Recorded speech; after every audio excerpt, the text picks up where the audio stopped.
to Happy Wife, Happy Life. We're your hosts. I'm Kendahl Landreth. And I'm Jordan Myrick. And we are two incredibly unqualified, but deeply in love comedians who are here to help you with all things relationships. And on today's episode, we are joined by the queen of fandoms, Krystina Arielle.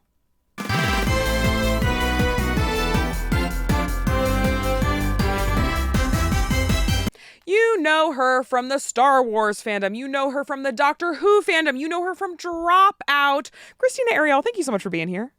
Hi, glad to be here. It's so exciting to have you. We really don't know much about fandom and nerd culture, so you ultimately are here to kind of guide us through helping our fans who identify as nerds or want to date as nerds. I will just address the elephant in the room. It's interesting to have someone so nerdy and so hot. I feel like I come off more nerdy than hot. Really? Maybe it's like the mom aspect where I've kind of like chilled into this place of like, Sure. Oh, I'm too old to be hot now. Insane. But I really appreciate that on a sincere level that you think that I am hot. Wow. You're so entrenched in nerd culture. You're an expert on all things nerd, it seems like. I like not all things, but my brain has just been storing things since 1986. And do I know how to do math? No. Do I know how to talk to you about One Tree Hill in depth and all of the entirety of the Real Housewives, which even reality TV has its own version of nerd culture. All of these things are, if you are passionate about something, then I would consider that to be like your geeky thing, your nerdy thing. Like you nerd out about this thing because you are so passionate about it. You love it. And it just excites you. And I love seeing people talk about what they're passionate about because you get so excited. Yeah. Because it's like, this is this thing. And like as a kid, like I loved Star Wars. I loved comic books. My grandpa Jack took me to my first comic book store and I got an X-Men comic book and a Rugrats comic book. Oh. And it was great. It was like the time of like the Nicktoons era. Mm-hmm. And I also was collecting Pogs at the time. And I had this Slammer that was a Mighty Morphin. I know this probably makes no sense. No, this is exactly what we're looking for. This is what we cannot give our audience, so they're eating this up. Yeah. So I loved it. I loved like Pogs, Slammers, all the things, and all of that just kind of continued. And it wasn't really a thing where I think necessarily get made fun of for it. People just look at you weird, and I just would keep talking because I just like to talk. But I've always loved it. My dad was a big like my mom married my dad when I was in like third grade. But he like was always like playing like Marvel versus Capcom with me, or we would stay up, we'd watch X-Men the animated series. We would do all of these things, and he just like let me be a part of them. Watch Star Trek Next Generation with him. It's not really had a choice because this was back in the day where it was like at 8:00. Children do not have a voice in what is coming on television. You're gonna sit down, watch these Dallas reruns, and be okay with it. Exactly. Absolutely. So your mom married a nerd.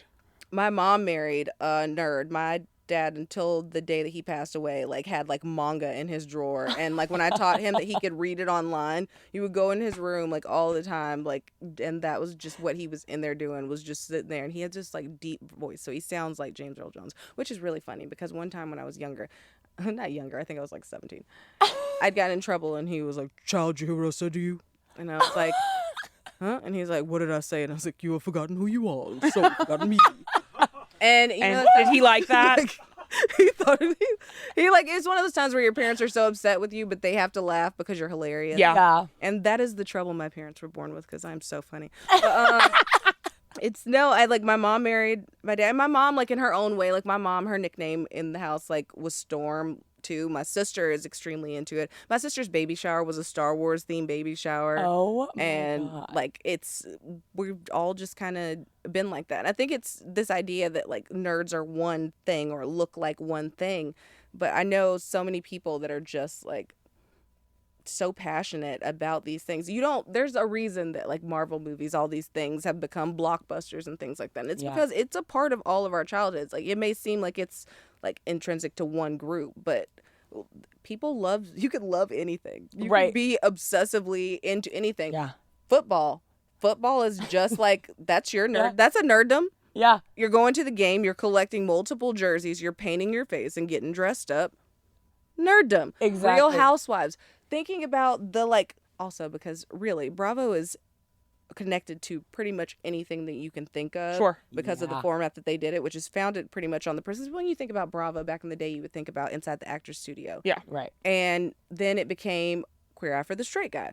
Queer Eye for the Straight Guy is basically the house that built Bravo because of the tenets that it was founded on, with like culture and food and all these things. So then you have Top Chef, then you have like culture, so you have the Housewives, all of these different things that kind of bled together. Then with the people that you start to get coming in, Lisa Rinna was in one of the OG Marvel Avengers things. The role that Julia Louis-Dreyfus plays in Thunderbolts is actually played by Lisa Rinna in one of the OG and like Marvel type shows. I did not know that. Garcelle Beauvais was on Real Housewives of Beverly Hills, but she's also in Spider-Man.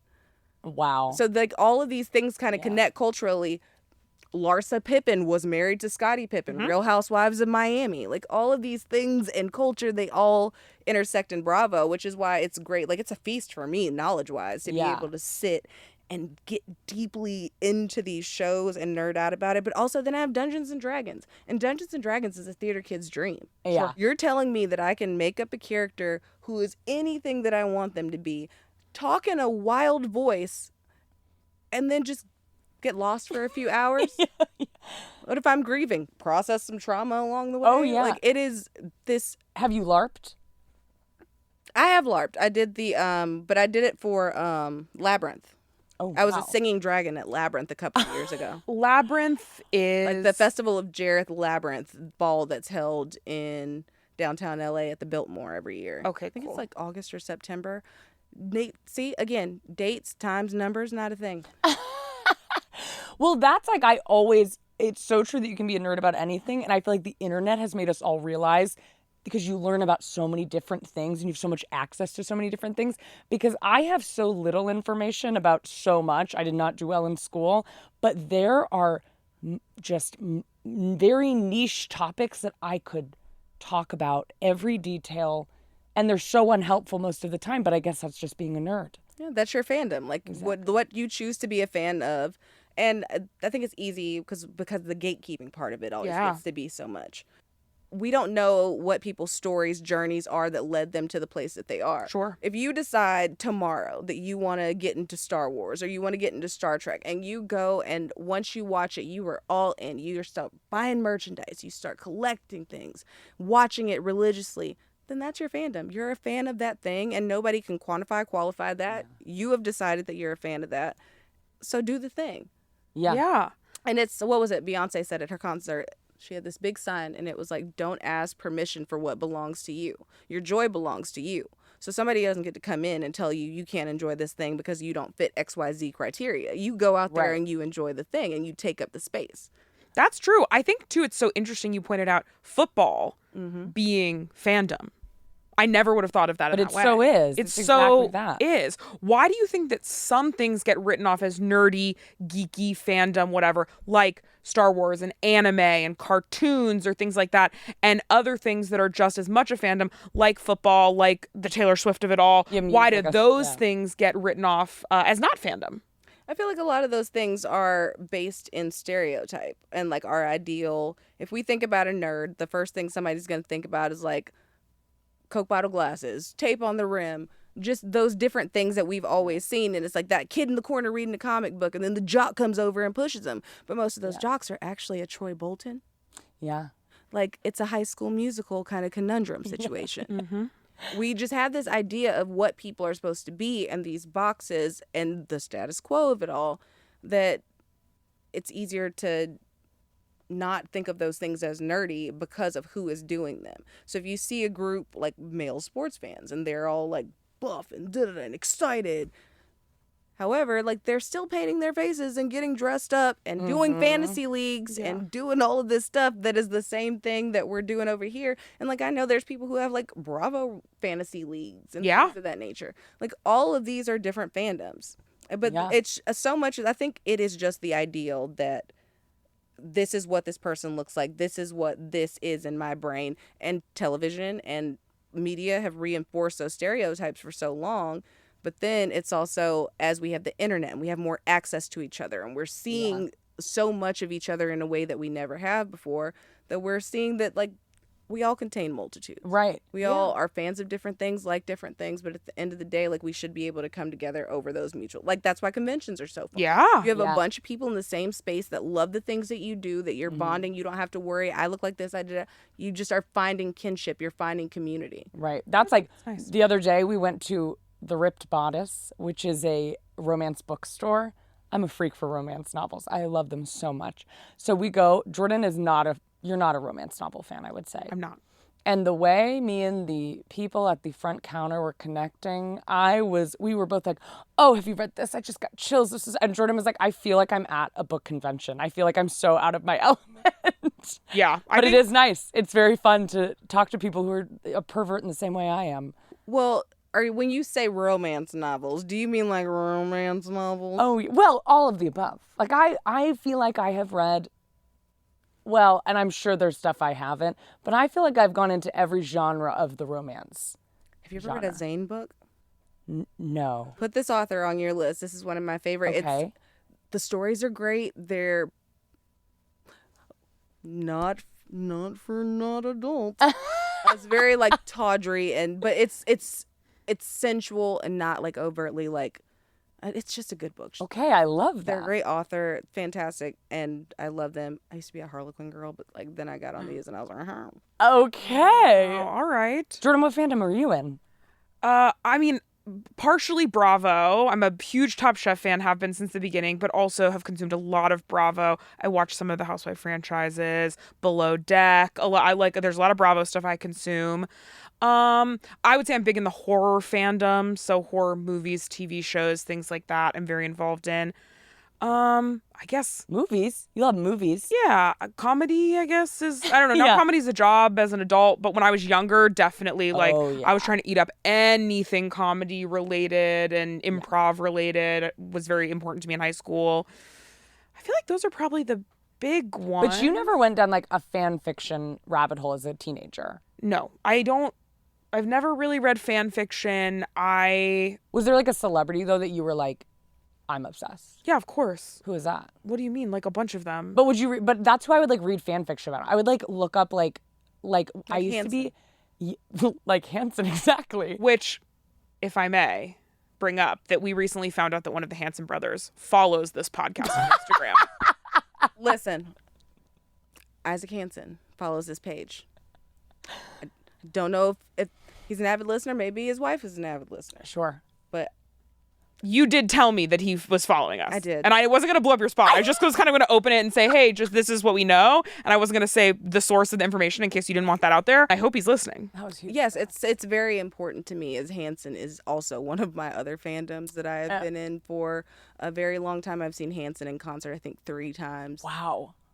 My mom got us backstage at a Hanson concert once in like the dopest way possible. Because mom does artist management and promotions. So she Okay, did this thing where she cool. like, we're in Atlanta. Me and my friend had skipped school to go and like go to this concert. My mom ends up like coming up, like she was in like, this was not her car. She was in like a Jaguar.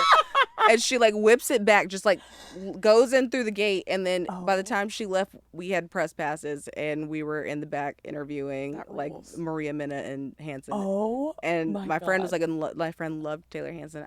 We all like, it was fair. Right. It was like, I was Isaac, she was Taylor, and then we had another friend who was a Zach girl. So Isaac is the one that follows us. Yeah. And you were an Isaac girl. Mm-hmm. Isaac, Wow. say something. And we're gonna bring him in right yeah, now. can you imagine? Can you imagine?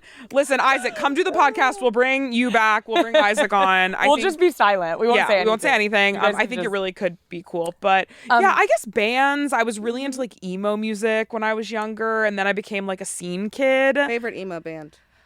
Oh, hard to say off the top of my head. I was really into, and once again, all these have a lot of like subgenres. So I'm sure someone in the comments gonna be like, "That's not emo, that's emotional screamo," or like whatever. But I was like really into From First to Last, which is crazy. The lead singer of that band became Skrillex. Wow. Very bizarre. Isn't that wild? That is exceptionally wild. Very strange. So that was Wow. a big band I listened to. Hawthorne Heights, Taking Back Sunday, like yeah. all of those kind of bands I was really into. And yeah, then I became a scene kid. That was like, I was really big into that. South Florida had a really big like scene kid scene. Yes.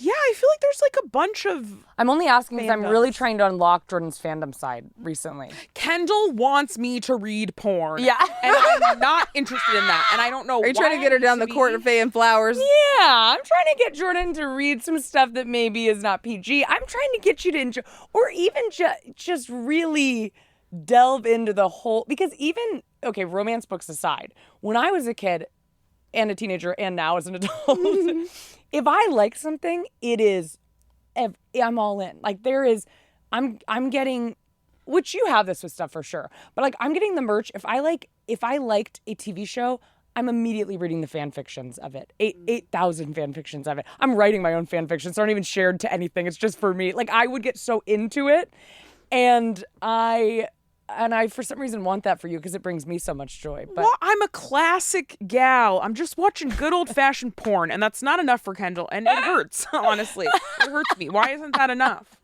because we're a dating podcast, have you ever dated someone where you were like, they were not excited enough about my interests, about my nerdy fixations that I want to talk about all the time, and you're like, that is a deal breaker for me? I don't know. I like my husband is not into like any of the things that I'm into. This Like, was my next big question. Yeah. Is your husband a nerd? no, he's like, my husband is a magician by hobby. So like That's that's its own. So yes, that's its he is own. a nerd. yes, he is a nerd, but like he has his own like Sure. lane that he is in, which is magic. And then Incredible. it's like I talk to him and I'm just like, and so is da-da-da-da. But he does go into the Bravo a little bit with me sometimes, like by default because it's on, and I'll pause it when he leaves the room and he's like, you don't have to pause it, and I'm like, we're watching together. Yeah. But he like, yeah, no. I mean, I've dated people who like I've never really downplayed my interest about the things that I'm into. Yeah. I've just always been a weirdo. But you don't need someone who's like, I'm into all the same stuff. No, I think I like having especially like as a mom, like having my own space to kind of like go and get deeply into the things. And then it's like I share them with my kids now too. So it's like I don't really need him to be into it when I like can be like, do you want to watch Star Wars with mommy? Do you want to watch Gummy Bears? You want to watch Darkwing Duck? Do you have one kid that you're like, they are aligning with all of they're really eating up the interests I'm showing them? Yeah, which one of your kids is the biggest nerd? Ooh, all three. Okay. Incredible. Evenly? But no, my daughter, like there's so much of my daughter that I see with what she got into Barbie, and she's still very, very deeply into Barbie, like to the point of like, she wanted to watch the Barbie movie. She wanted to watch all of the Barbie movies with like Swan Lake and all of those. So it was just like, she'd wake up in the morning. She would listen to like the Pink. She like learned how to tell Alexa to play Pink by Lizzo, like the opening song from Barbie. She gets up. She goes, I want my Barbie dress. She has the exact like pink gingham dress and the pink bow and the shoes. She puts on a little pair of heels. It has all this little toy jewelry that comes with it. And she dressed like Barbie every day for like a month and a half. And then she still does it occasionally now. And I'm like, yeah, you get it. That's incredible. That's cosplay, essentially. Yeah, she cosplays, like, she'll be like, I want to be a dinosaur. Yeah. I want to be a princess. I want to be Barbie. My son is also, like, he's, like, deeply into Sonic the Hedgehog right now. Okay. So that's his, like, big thing. So we've been watching, like, Sonic Underground and kind of getting deeply into all of the Sonic lore. And then my daughter's now into Sonic because Amy Rose is pink. And Yeah. we love pink in our house. And my oldest, he's always been kind of like on the wavelength with me where he would kind of like try to tell me stuff about things. And I'd be like, I taught you that. Oh, that is so. You're like, I'm the Yoda in this situation. I am. Like, I am. Yoda, I am. Teach lessons, I do. Like, that's what I'm here to do is like make sure that and my daughter, I always say that my daughter, I'm making sure that her nerd cred is straight and no one will ever try her. My daughter hosted Star Wars Celebration in utero. I was like 7-8 months pregnant when I hosted Star Wars Celebration in Anaheim. And so I feel like thereby, by proxy, she has hosted Star Wars Celebration. Oh, yeah, 100%. I mean, absolutely. That's going to be her Instagram bio at some point. I hope so. I hope it says, well, actually, no. I hope it says no. Because that's her favorite thing, and I want her to keep that back. Just in quotes. No. No. Like, she just, like, if she doesn't want to do it, she doesn't, and I love that about her. Like, Yeah. she believes that no is a complete sentence. She doesn't have to tell you why, anything. It's just no is a complete sentence. I love that. I got to get back into doing that type of thing. No, you don't. Yeah. No, you don't. Don't try that on me. It's cute when a kid does it, but it's not going to be fun when you and I do it to each other. I'm trying to think what I was into like that, like Barbie, into it in that level. And I'm like so sad because all I can think of was Krispy Kreme. I was like obsessed with Krispy Kreme. I think a sad story. It's real. My mom knew someone who worked at Krispy Kreme. And of course, I mean, I love donuts, so they're absolutely incredible. And I think it's important to point out that your mom and this person were not friends. No. They kind of had a bad knowing of each other. Yes. But I knew this person who worked at Krispy Kreme, and I just like, I don't know, you know so little as a kid that like when you learn something, you really grasp onto it. So I really liked Krispy Kreme, and it became kind of like my whole personality. And I was like, I really want to work there. That's like my dream is to work there. And then for my birthday one year, I got a tour from this friend of the Krispy Kreme, which is really funny looking back. I remember being so excited and being like, I am truly touring. I'm going like backstage at the Oscars. That is what it felt like. Yeah. When it was just like the employee only area where they like hung their backpacks. Yeah, because like the lockers in the bathroom. Yeah, because looking back to him, like Krispy Kreme kind of famously has open concept where you can like see where the donuts are You don't made. need a private tour. You Yeah. don't- it's like a public restaurant, and restaurant maybe too much to call it. Sorry, brasserie. Yeah. But that was kind of my thing that I like thought about all the time. And until like second grade, people would be like, what do you want to be when you grow up? And I was like, I want to work at Krispy Kreme. And they were like, well, you probably can. Yeah. So You can do that if you want. yeah. Yeah. I believe in that dream. I know I'm still working. I apply every year, but You still love Krispy Kreme. I do. They're good. They're good. Yeah. I was a gay little animal kid. You know what I mean? What does that mean? Like- Gay animals, or you were gay and you liked animals? Both. Feral. No, you know, like gay. Yeah, I was gay / animal kid. No, but like gay kids like gay adults, a lot of times when they look back, were like obsessed with animals when they were little. Really? In a very real big way. And that's how I was. I wanted to be a whale doctor. That was the first thing I remember ever wanting to do. And then I was obsessed with dogs, especially dogs at our local animal shelter. So every day I would go to their website and I would write down in a notebook all the dogs that were at that shelter. And I had them all like listed on like big dogs, small dogs, and like, oh, they had their picture changed. Oh, she's not on the site anymore, so she got adopted. Oh, God, like your whatever. dad must have loved this. My dad's a big dog person, so my dad did love this. And I had a little briefcase that I would keep all my dog notebook information in. What I thought I was doing, I'm not sure, because all this information was on a website. That's how I was getting it. So I don't know what I thought me also kind of redundantly Transcribing it. blogging it was also doing, but very into that. Yeah. I live near the ocean, so we like snorkeled a lot. So I was really into like different kind of fish and thing like that. So I would say probably when I was really little, animals were a big thing for me. Were you a TV kid? Like, Yeah. did you watch a lot of like? I did. But like, were you like a Nickelodeon, a PBS Kids, or a Good question. Disney. I was a Nickelodeon kid, so I was big into like Real Monsters and Rugrats and things like that. Also some Cartoon Network. So like Johnny Bravo. Johnny Bravo, Powerpuff Girls, Courage the Cowardly Dog. Courage the Cowardly Dog was big for me, which is cute because I'm still a big horror fan. So it was like that kind of started show? that.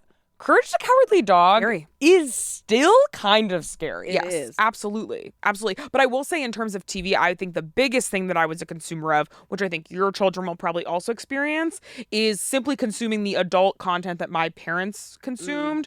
So by the time I was, 12, I had seen more Frasier than like any adult on planet Earth probably. Yeah. So like Frasier, Cheers, I was like a big fan of BB Newworth starting at a very young age because my dad loves BB Newworth. Yeah. Things like that where I'm trying to think of what other ones were like big. No, I feel like Dharma and Greg. Like, you know what I mean? Just like those kinds of Will and Yeah. Grace. We were a big Will and Grace house. I was the same way because I had older siblings. So it was just like whatever they were watching, and they were much older than me. So it was just like Friends immediately, or I feel like any show like that. But also you had so much less access. So it was kind of just like my sister had an iPod and she downloaded videos that she would pay for on the iPod. And that was like what I got to watch. So if we were like traveling anywhere, I remember she had downloaded one sketch from SNL that was like Kristen Wiig, and I can't remember who else, but they played these twins that were really weird and they like held a doll.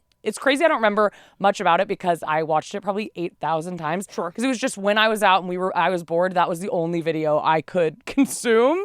So you didn't have as many options. I feel like now people can be in fandoms of millions of things because they can watch anything all the time. Absolutely. Okay, speaking of fandoms of millions of things, we have a lot of fans that wrote in questions. Let's say fans of the show, of this fandom. For your show or for me? For this episode with you, for you us. on the show, for you. Okay. Are you okay with that? I didn't know if it was going to be like one of those things where it's like, oh, like we're doing advice, but it's like you just sit there while we do this closing segment. I don't know. You thought that we invited you on this podcast. You thought that you and I like each other. I do. You thought that I invited you on this podcast to sit and watch me and Kendahl talk. I mean, I figured we'd have a conversation, but I didn't think, you don't know. The people they yearn for the advice. They need the advice. And I feel like you were going to give some really good advice. Did you on Patreon? Pressure. We post on Patreon and we post on Instagram. And Kendahl, that leads us to a great thing where you can say, if you're just like, where the heck can I ask a question? I feel like I didn't even get the opportunity. Now I've got all these questions I want to ask. That's okay. You can get them next time. Go on over to our Instagram. It's HWHL podcast or pod. I'm sorry, I can't remember, but you'll find it. Our Instagram? HWHL podcast. HWHL podcast. And you can ask questions. Look, when I made the URLs for all of this, some were available. I put podcasts on some, pod on others. My point is, it's not too hard to find. Follow us there, and we post questions all the time, or you can ask us on Patreon if you join and become a member. And you should do that because there's a lot of good stuff on there, multiple tiers. It's not that expensive. And as always, a healthy reminder that this is a completely independently produced podcast by me and Kendahl and our producer, Blake, and now John, who's here in studio with us. Say hi, John. He just kind of works here and now is a part of this, whether he wants to be or not. Yeah, we really keep dragging. We're keeping like, say hello. We're like, and our good friend, John. But ultimately, we love him and he's here too. But Kendahl and I make all of this and pay for all of this. So by joining our Patreon, by watching our TikToks, anything like that, you are supporting the podcast and helping make it possible. So thank you. Yeah. All right, what's the first question you got? Well, to be clear, the question we posted was, drop your questions about dating as a nerd / dating and nerd culture. Ooh. So they're questions specifically tailored to you. Oh, okay, nice. Our first question. How do I deal with dating a nerd who doesn't consider my hobbies interesting? Uh-oh. Oh, that's a big communication issue. I think that sometimes it's hard to tell somebody that they're not paying attention to your feelings, or that they're like, I had a friend who was obsessively into video games and was like, he would date people and they would end up breaking up because it was just into the video game. And it's like, no, like even if they would try to like get into it, it wasn't really like, he wasn't taking the time to give them that. And that's not really sustainable. You have to say what your feelings are. You have to say, this is how I'm feeling. It's one of those closed mouths, don't get fed type situations. Yeah. You can sit and you can stew about it and you can get upset about it. And it is hard to like confront things head on. But the issue is just going to continue to grow until you say, this is where we're at. This is the problem that I'm having. I'm not feeling seen. I feel as if I give you this time for the thing that you're into, but I need that on the other side of this. Yeah. And I think sometimes people just don't realize that they're not being as sensitive as they are. Yeah, I'm sure you can relate to this, Jordan, because whenever I get to page like 300 of a book, the world doesn't exist.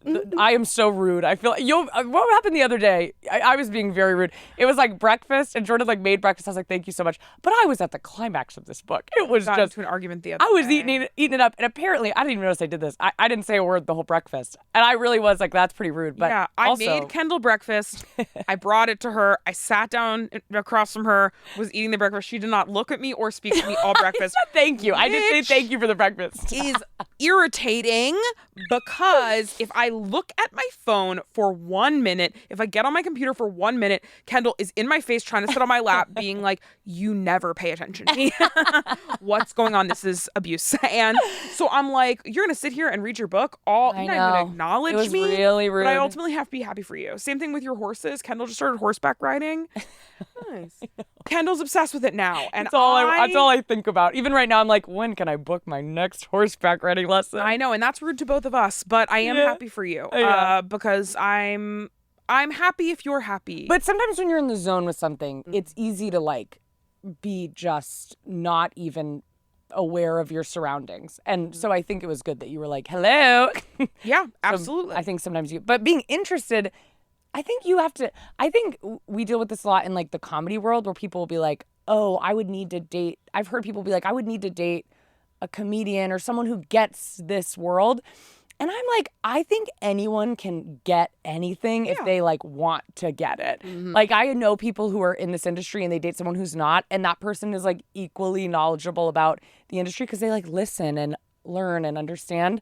So I do think that's important to kind of at least know a little bit about what you're and to not likes. be hateful if you're not into it. Like you don't have to love all the same things, but you also don't have to deride or be dismissive of the thing that somebody's into. Like if you're really into a show and the person is sitting there just like bad mouthing it the entire time, that's not Right. enjoyable for anybody. Like, are you my partner or my op? Yeah. Yeah. So I think it's just kind of important to say the thing, address it, but also like hope that your partner hears you when you say it. Yeah. I'm also like, if you hate the thing that much, why do you want to date someone that's obsessed with it? Yeah. Or someone that hates, you know what I mean? Like if I love cooking, and I've said this before, people have gotten offended, but I don't think I could date someone that was a super picky eater, that was really uninterested in food and trying food and types of food and learning about food, because that's something that's very interesting to me. It doesn't mean I think they're a bad person. It just means to date me specifically, I'm like, I think that sometimes you want to have common ground. So if you're dating someone and you consistently find yourself bumping up against the fact that like you love video games and they don't, and that's bothering you, you might be the type of person that wants to date someone similar to you that has similar interests to you, and that's also okay. Whether, you know, that's kind of up to you. Do you want to date someone that has similar interests or dissimilar interests? It doesn't really matter. Neither one of them is like morally right or wrong. It's kind of just like what your preference is. Yeah. And it's about finding like a thing that you have together so that you do have something to enjoy. Yeah. That's like, even if it's just picking a show. And listen, I'm going to give you the greatest life hack. If you're watching a show with your partner and your partner is prone to fall asleep and you need to be ahead of it, but you can also watch things multiple times, you need to go into a separate account and then you watch it on that place and then you keep your place there. And so that way, the next time your partner is up and alert and into it, and so you don't fall behind and get lost on the internet because people are spoiling it, then you can just go back to where they are. I think that's smart. That will save you. And as always, we're huge proponents of lying on this show. I think if you can lie to make things better, and I truly mean that, I'm like, what's wrong with a harmless So lie? harmless. And I'm not lying about it. I'm just telling you, I'm going to keep watching this show. I'm going to hold your space. Oh, so But you're I saying- am not your going husband. to. Oh, yeah. Your I husband am knows. not I thought you were going doing this to. a little more covertly. No, I'm like, listen, I'm not that person. I can't Yeah. sit here, especially if I'm like deeply into it. My brain is going to keep going and keep thinking about it until I do it again and until I watch it again. Yeah. And again, until the story is solved. I'm going to go online. I'm going to read a recap. I'm going to go Exactly. online. I'm going to do a deep dive. I'm going to go and I'm going to find all these things and all these little clips and I'm going to find out. And then I'm going to find out who that one actor was that was in the third episode at like 0.2 minutes and 22 seconds that was actually on a show in 1994. These things are important. Yeah. But spoilers, do they bother you?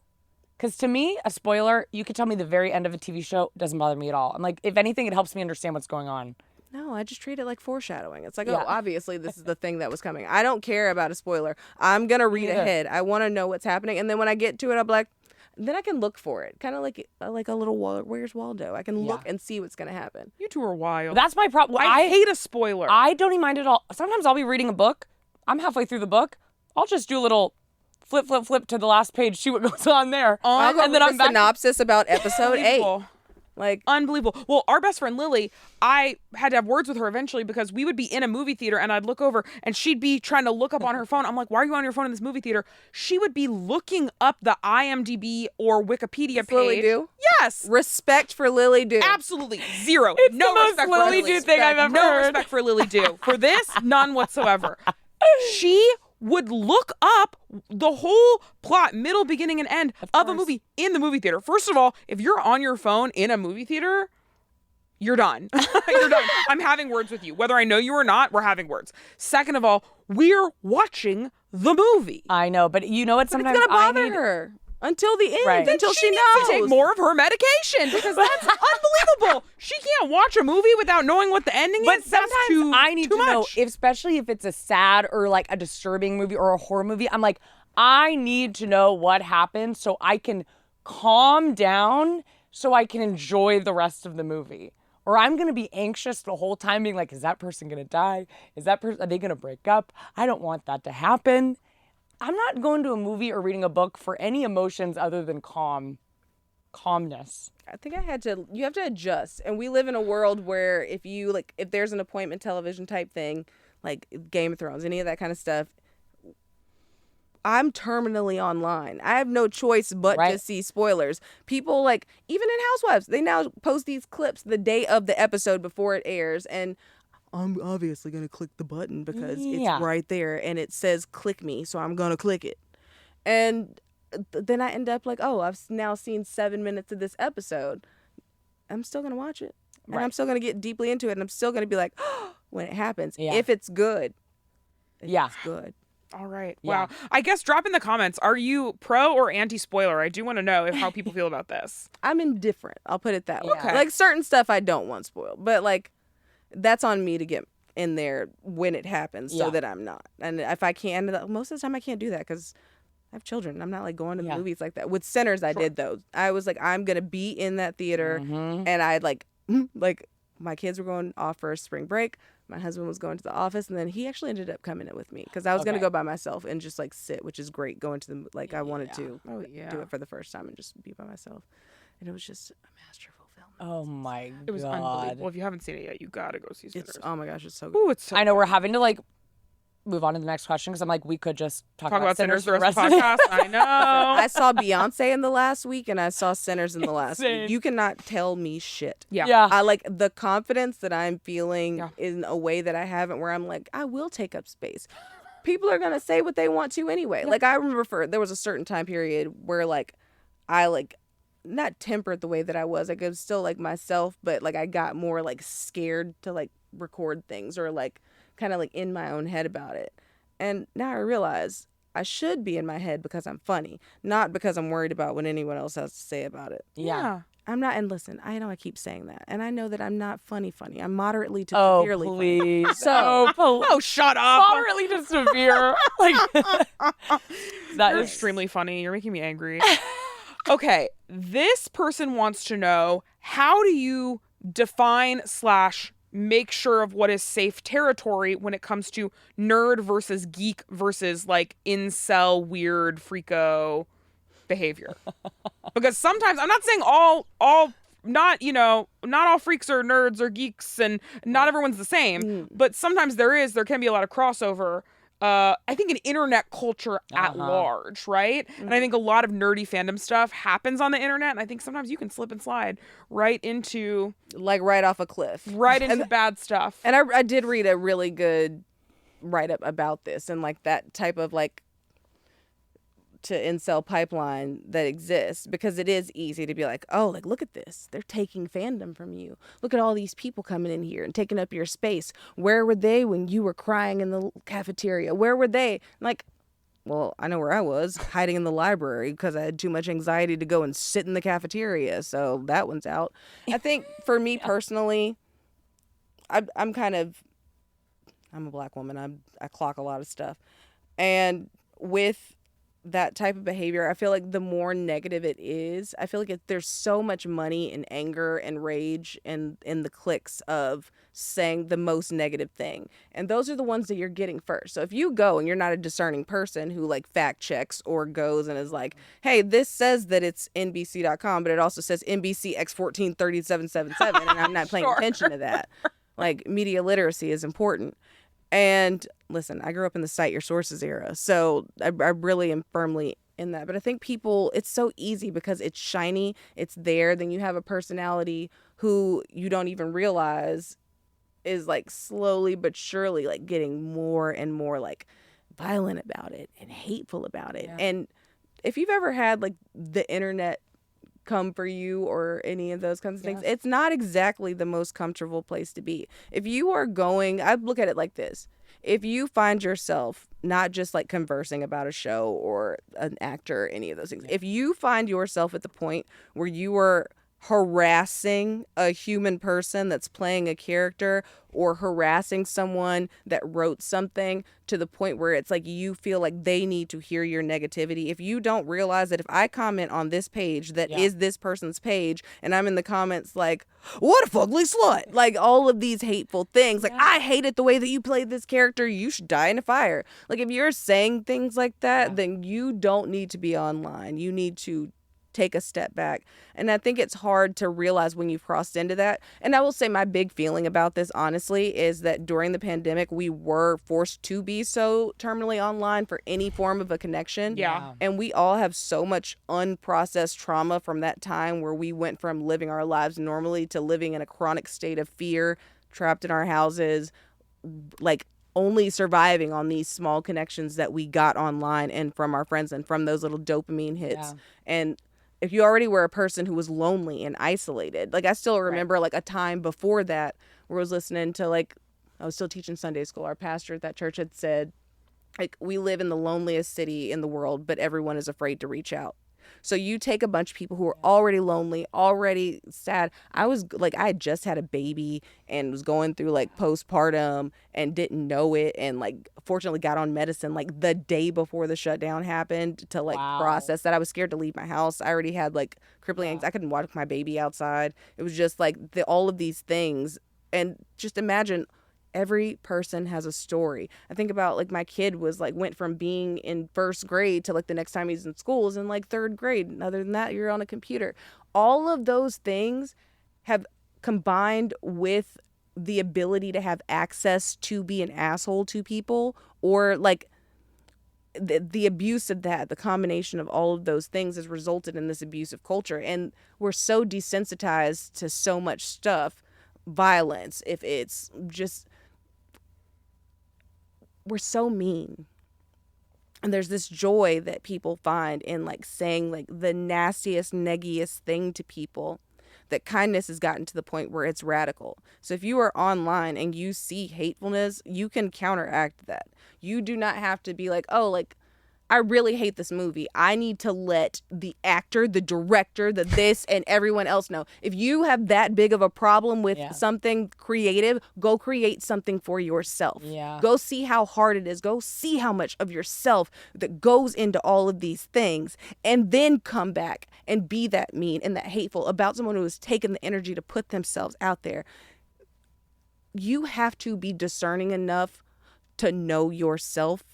Act like you have some home training and like you have been somewhere before, but be able to be self-aware enough to know that I don't have to say the most hateful thing that I possess. Well, because I think we're too in this like era of hot takes. Everything has to be viral.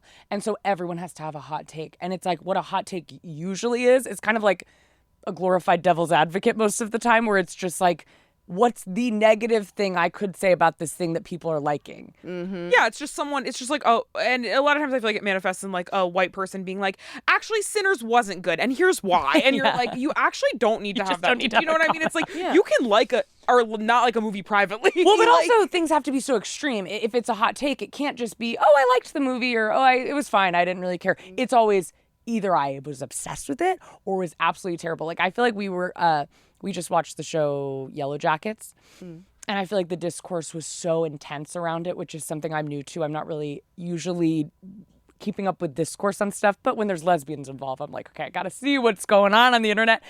And it was just so intense where people were like, either they're like, well, this is the greatest show that's ever existed, which I'm like, okay, well, I don't know if that's probably not true, or, oh, this is the worst show they have just ruined the show. And I'm like, it could just be a nice show that, well, maybe nice is the wrong word to describe Yellow Jackets about children who eat each other, but it's a fun show, a interesting show that's just fine. And some people might really like it, but it always has to be so intense that people get so worked up about it. We like can't have any neutrality or any just like small feeling about a show. No, there's no nuance in it. It's just easier to be either extremely upset, and I think the hard part about it too is just like, that's what's going to show up. You're going to keep seeing that. You're going to keep seeing that.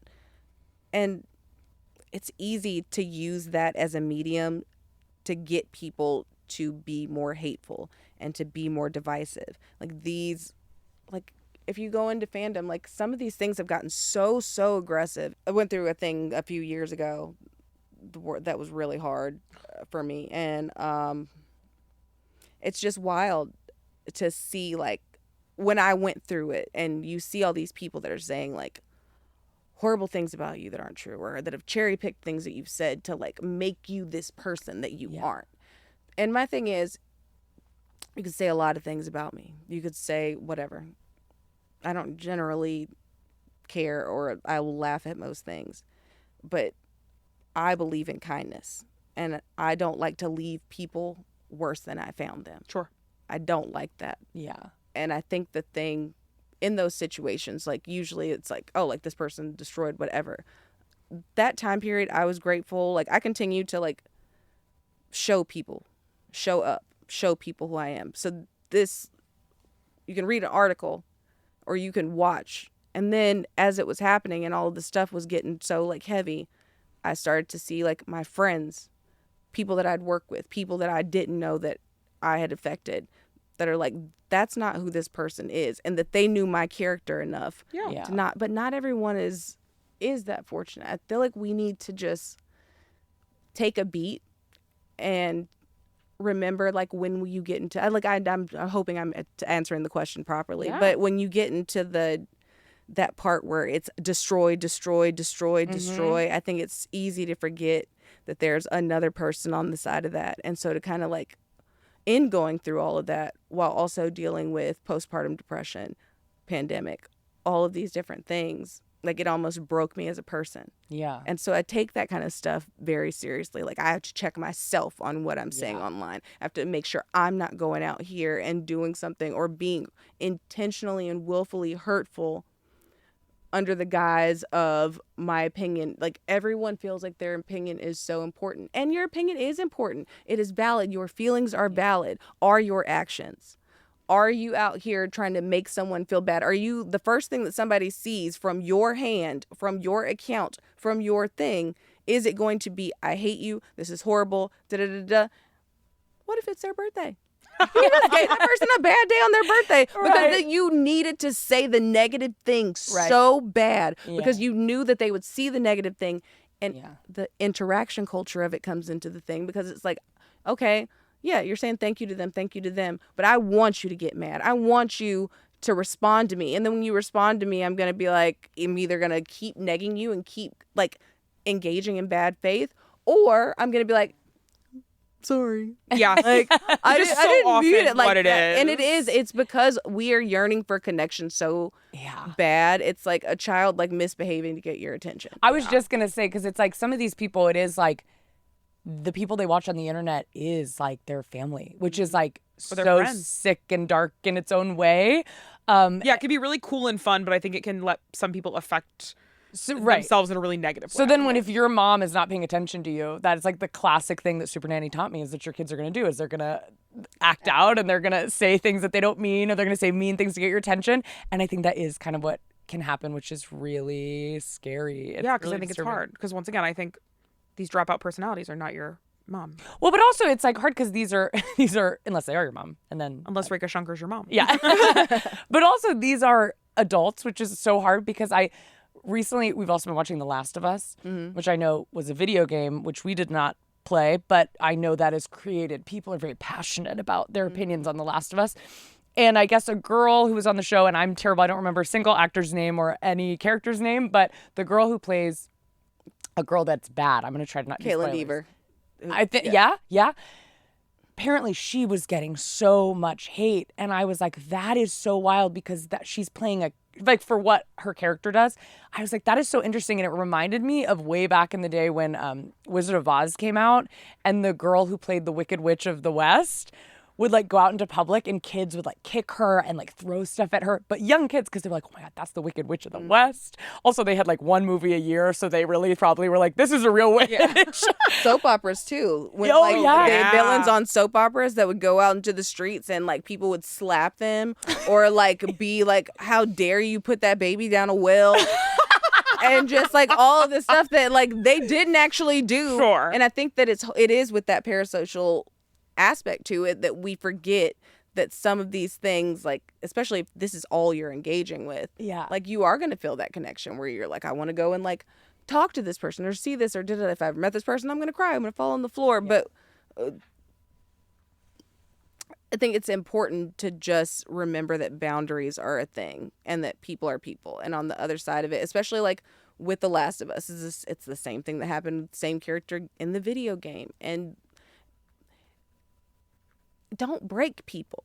Yeah. Like, it's not worth it. Nothing that your opinion on this piece of art, go form a blog, like, do whatever you need to do, like, but don't go to these people and just harass them. And we're not going to be able to stop the negativity of it. The algorithm is going to force it to you. There's more clicks in it. And sometimes, again, the mean people are funny. Yeah. And that just is what it is. Sure. And that's how Sometimes people contain multitudes. Yeah. the They're cult of mean and they're very personality. funny. But we got to be so mindful about that, man. Just be discerning about what you read to make sure I circle back to this question. You have to fact check. You have to go back and look at things. You also, the most important of all of these, a lot of movies you see these big negative scores and reactions for, negative ratings and things for, have the most loud voices in them. And the issue with that is a lot of people are not forming their own opinion. They're just going with, I saw so-and-so said it was terrible, so therefore it's terrible. Be your own critic. Go and see the medium. And if you don't like it, then let that be it. But you go and make up your own mind. Stop letting people on the internet make up your mind for you. You are capable. You possess so much. Go and find out and form your own opinions. Stop forcing your opinion about what someone else is doing upon them. Yeah. Because that is your issue, not theirs. Yeah. They put the art out there. Feel the way that you want about it, but you don't have to be hateful. Yeah. Yes, I'm curious in terms of dating. Let's say one of our followers sees somebody on a dating app. They're like, oh, he seems so cute. He seems so nerdy. That's my type. Are there any red flags that they could look out for to make sure that this person is a cool nerd and not an incel-y type nerd? I like to ask people their opinions on certain things and see how they respond to them. One of the things I like to ask people about, what are your feelings on the Star Wars prequels? Okay. And what would be a good answer and what would be a red flag answer? I'm scared because I have thoughts on the Star Wars prequels. Uh-oh, and I might have to break up with Jordan after this. The thing is, obviously, you're entitled to the opinion that you are. But I think that one of the things that we forget is remembering that some things are not necessarily meant for us. Like George Lucas made those movies with, like, 12-year-olds in mind. And to be extremely and exceptionally hateful about movies and made it for children.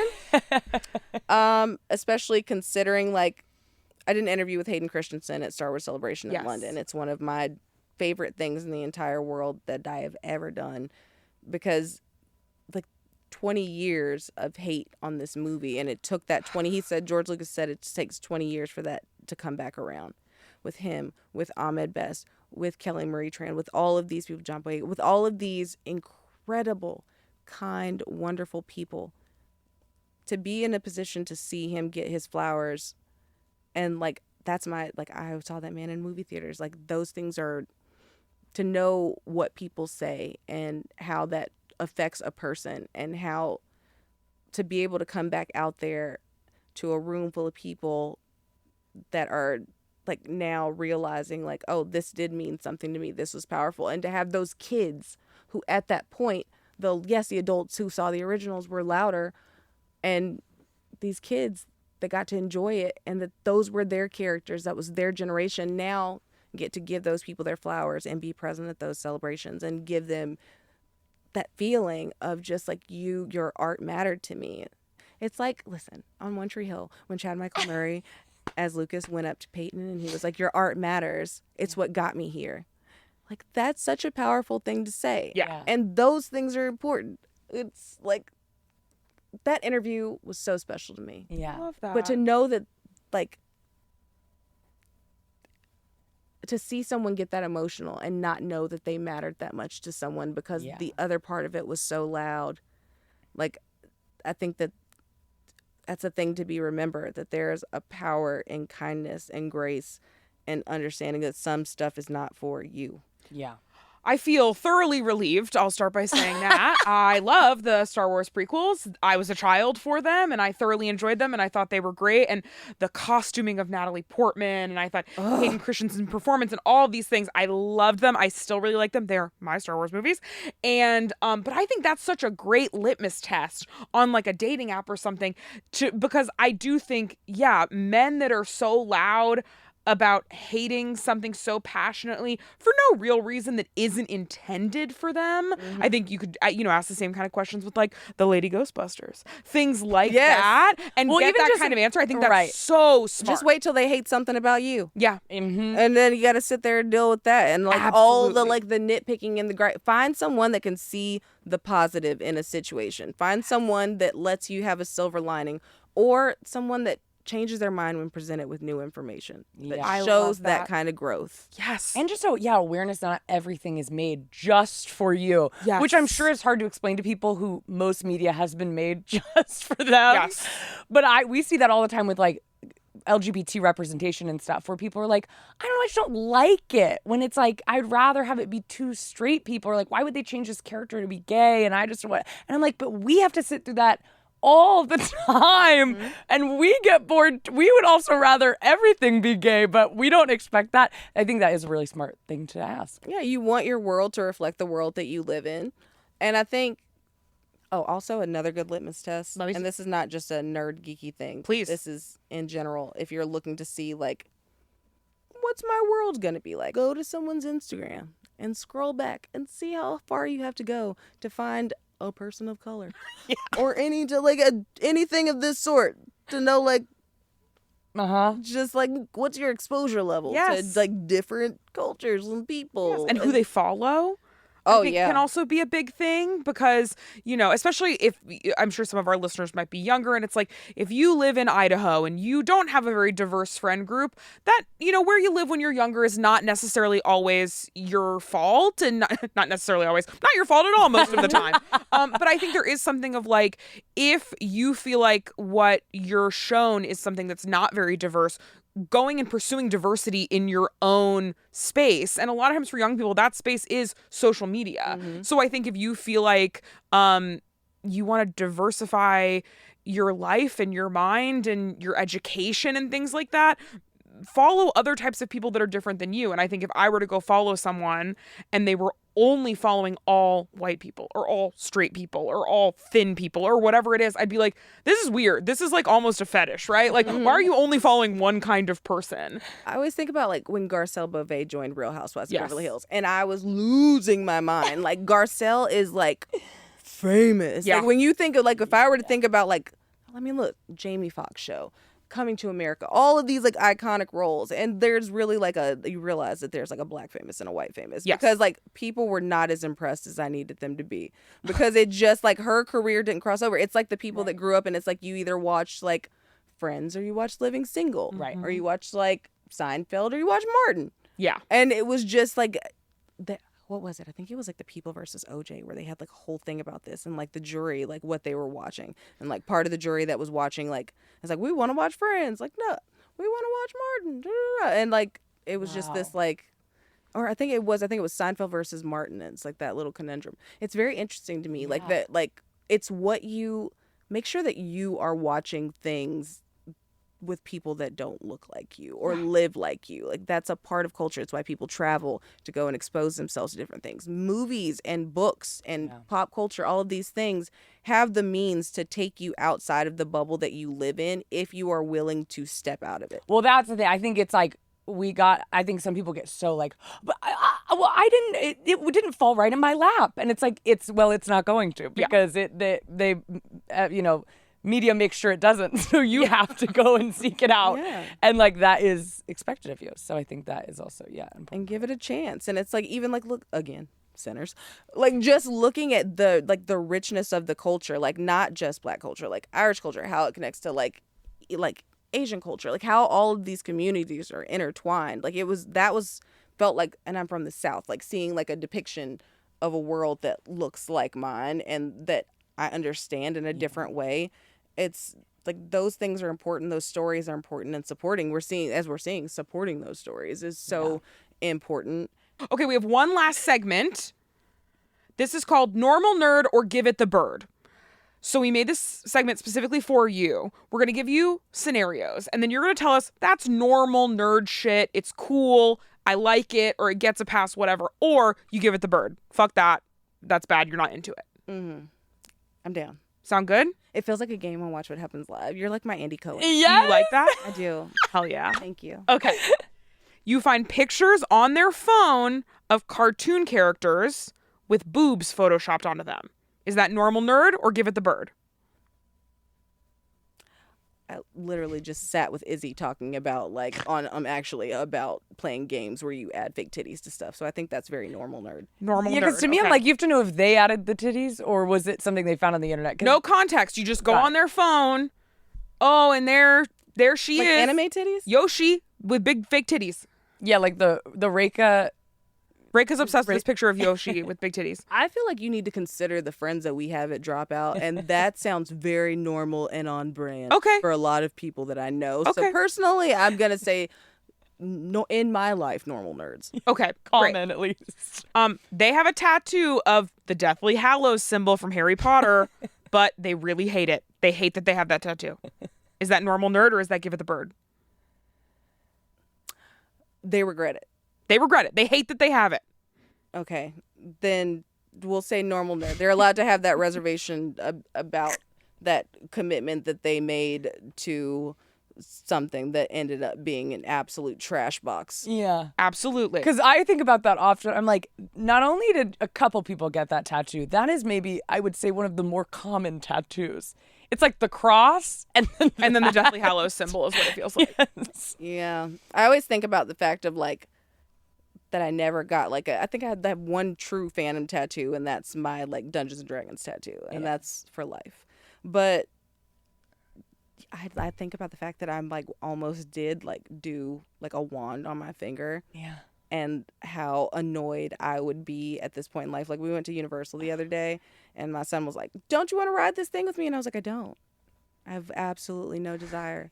And he's like, "Why?" And I was like, "Talk about trash." Yeah. And by trash, like, I mean people who are exceptionally hateful, who have every means and every outlet to do good and take the money that they have to hurt communities that are already marginalized just because they get some sick kick out of it, when they could really just go and be a decent person or retire or do anything else in the world That's what's except always so funny. disenfranchise other people. Retire. You have so much money. I'm begging to not work. What's going on with you? Why do you want to keep working? That being said, I think if you're a cisgender person that has the Deathly Hallows tattoo, I think cut that skin off your body and then go to J.K. Rowling's house and throw that skin at her house. I think that's the one What a true trend that would be. way to repent. I think let's get it going. Hashtag Deathly Hallows tattoo skin at house. That's the hashtag. Disclaimer, I do not support you harming yourselves. Please do not cut your skin. Yeah, and if this trend write started... a very angry letter. In this case, sometimes we write angry letters that we don't send to process our Right. feelings. This is one of those situations where you can send an angry letter. I also want to throw Just my cut hat the in the top, ring. a little top layer of skin off. I don't want to be You involved. could just have a surgery, a tattoo, like a Pete. Fine. Davidson Professionally tattoo get removal. the surgery to remove the tattoo, but have them save the skin shavings and go to England and throw the skin shavings Like at her ashes. house. Like ashes. Because in a way they are. Okay. He wants to have a LARP camp honeymoon. That sounds amazing. Okay. Yeah. Normal nerd. please. Eat We that like. up. Okay. They want your wedding cake to be shaped like a TARDIS. My wedding cake was a TARDIS.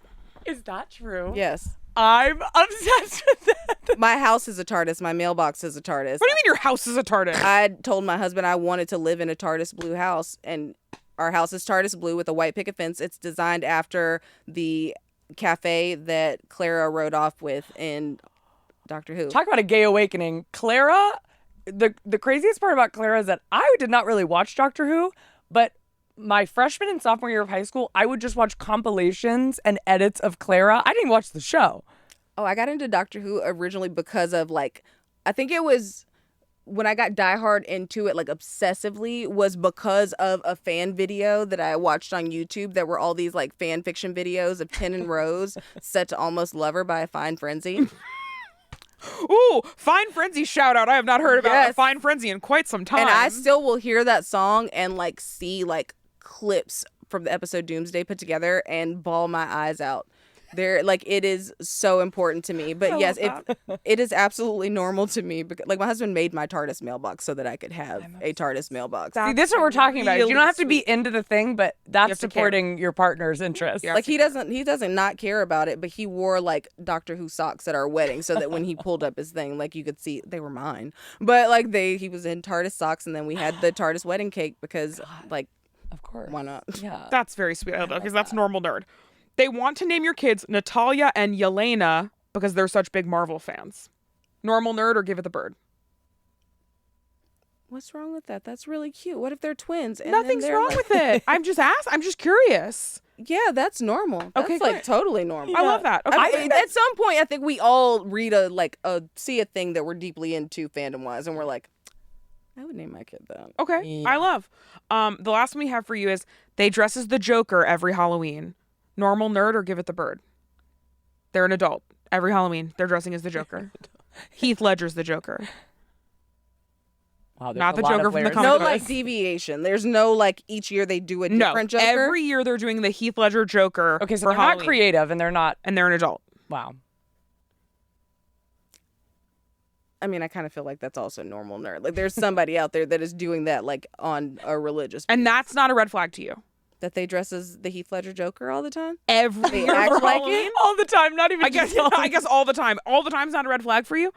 I mean, all the time would be a red flag. But if it was like, Every Halloween they're dressing as Heath Ledger, the Joker, and being like, "You want to know how I got these scars?" You're Every adding, Halloween. you're adding stuff. That I'm adding context because if a man is dressing as the Joker, Heath Ledger, Taylor's version, every single Halloween, you know he's really into it. You know he has a Joker bumper sticker on his car. You know he posts an Instagram post every year on the day that Heath Ledger dies. You know that he's saying all the lines from the movie. I feel like that's a normal intense fan, like an intense Okay. intense fan. Yeah. Okay, and you see nothing wrong with a fan that intense. I mean, I'm like, we're probably not on the same wavelength or like in the same space, but like, I mean, do you? I love that. That's beautiful. obsessed. Do you? That is the. I think that's honestly, beautiful. it feels like kind of what we think on this podcast is you kind of have to just be yourself out loud.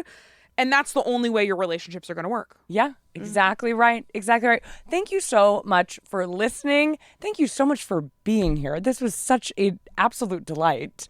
And I feel like I learned so much. I know nothing. So I really do. When Jordan says that, I know nothing about pop culture. So I was really soaking it in like a sponge. And thank you all so much for listening. If you are on Apple Podcasts, Spotify, anywhere you get your podcast, make sure to rate and review us. And if you're on YouTube, make sure to like, comment, and subscribe. And follow us all over on the socials. We post questions there. You can connect with us, see what we've got going on. I don't even know what I'm saying anymore. Jordan says I always do a little radio voice at the end of the podcast. I start being like, did turn Happy Tuesday. She delivers it to only her camera. It's supposed to be this camera over here. The weather's great. I hope you're having a nice drive to work this morning. All And right. Thanks, Kendall's Delilah. gone. Yeah. Thank you so much for watching, and we'll see you next week. Bye. Bye.